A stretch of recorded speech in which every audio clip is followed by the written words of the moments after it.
Welcome to solverfy.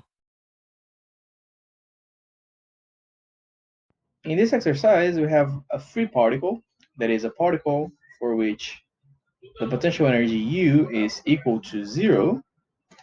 And we have a first guess for the solution of the time-dependent Schrödinger equation for such particle. This guess is shown here as psi of xt is equal to a times the cosine of kx minus omega t. And we have the information that omega is equal to 2 pi times the frequency f, and the frequency up here is equal to the energy divided by Planck's constant h, and k is equal to 2 pi over lambda, where lambda is equal to h divided by the momentum p. So first, in question A, we have to show that omega is equal to E divided by h bar, k is equal to P divided by h bar, and omega can also be written as h bar k squared over 2m for a free particle. So let's start with omega, that is equal to 2 pi times the frequency. Now the frequency is the energy divided by Planck's constant h. So this is the energy divided by h over 2 pi. So this is E divided by h bar. Then we have k is equal to 2 pi over the wavelength lambda, and the wavelength is equal to h divided by p. So again, this is equal to p divided by h bar. And finally, we have to show that omega is equal to h bar k squared over 2m. And we have that the kinetic energy of a massive particle is equal to, I'm going to write it as E actually. The kinetic energy is p squared over 2m. This is the total energy of a free particle, since there's no potential energy. And we know that the energy is equal to omega times h bar. So I'm going to write it as omega h bar. So we get that omega is equal to p squared over 2m h bar. Now I'm gonna write p as h bar k. So we have h bar times k squared divided by 2m h bar, which is equal to h bar k squared over 2m. Okay, then this concludes question A. In question B, we have to check whether our guess, let me remind you what the guess is, this guess here, if this is an acceptable solution for the time-dependent Schrödinger equation. So what I'm going to do is to substitute the solution into this equation here and see if any contradiction appears. So first, let's start with the left-hand side. We have h bar squared over 2m times the second derivative of psi. Now psi is a times the cosine of kx minus omega t. So this is equal to minus h bar divided by 2m times a times minus k squared times the cosine of kx minus omega t.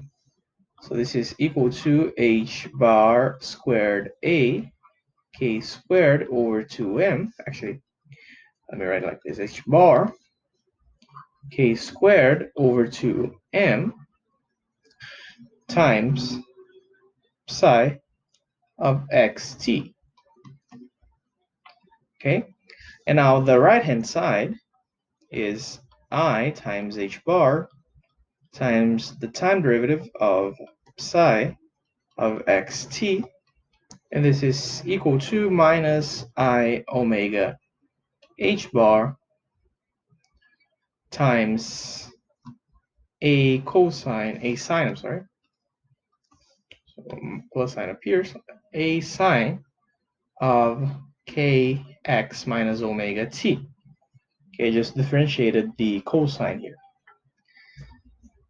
So notice that in the left-hand side, we have h bar squared k squared over 2m times a cosine of kx minus omega t, while in the right-hand side, we have I omega h bar, a sine of the same thing, but notice that sine and cosine are necessarily different functions, so the left-hand side is not equal to the right-hand side, and for that reason, the solution that the exercise proposed is not a valid solution.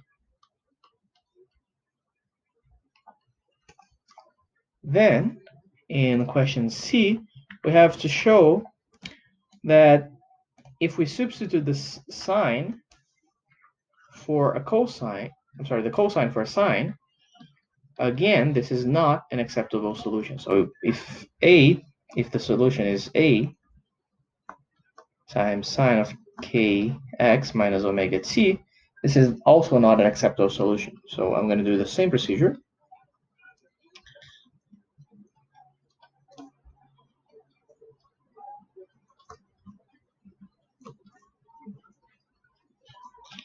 And this is equal to minus h bar squared over 2m times minus k squared times a sine of kx minus omega t. And in the right hand side, we have I h bar d dt of a sine of kx minus omega t.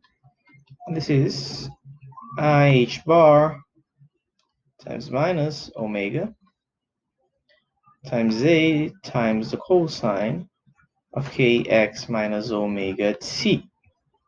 And up here, everything is correct. So notice that, again, the sine is different from the cosine, and for that reason, this sine solution is not an acceptable solution. And finally, the exercise asks us to consider a linear combination of sines and cosines. So we have psi of xt is equal to a sine of xt minus omega t plus, cosine. This first one here is cosine, plus b sine of kx minus omega t. And now we can show that this is a solution. So we have h bar minus h bar squared over 2m times the derivative, the second derivative, so we have minus k squared times a cosine of kx minus omega t plus b sine of kx minus omega t, and this is equal to, notice that h bar times k squared over omega over 2m is omega, so this is h bar omega times a cosine of kx minus omega t plus b sine of kx minus omega t. And in the right hand side, we have I h bar d dt. Now I'm going to just go ahead and differentiate with respect to time. So we have minus omega a times the derivative of the cosine, that's minus sine plus b, actually minus omega b, times the cosine of kx minus omega t. So this is equal to omega times h bar times, I'm going to write it as minus ib times the cosine of kx minus omega t plus ia times the sine of kx minus omega t. Now for these two equations here to be equal, the coefficients that go along the sine and cosine have to be the same. So we have that a is equal to minus ib, which implies that a is equal to b. And the same thing for, we can obtain this directly from the second coefficient, ia is equal to b. So notice that we have a solution now as long as ia is equal to b.